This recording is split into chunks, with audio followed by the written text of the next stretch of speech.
In this video, let us learn how to divide the number 146 by 2 using the long division method.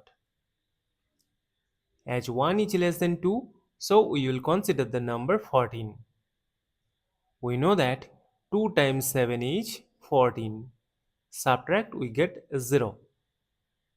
As 0 is less than 2, so we will bring down this number 6 here.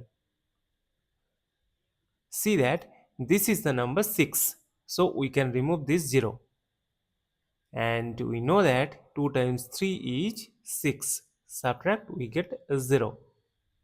As we have obtained the number 0 and there is no number to bring down here, so we will stop. Therefore, 146 divided by 2 is equal to 73.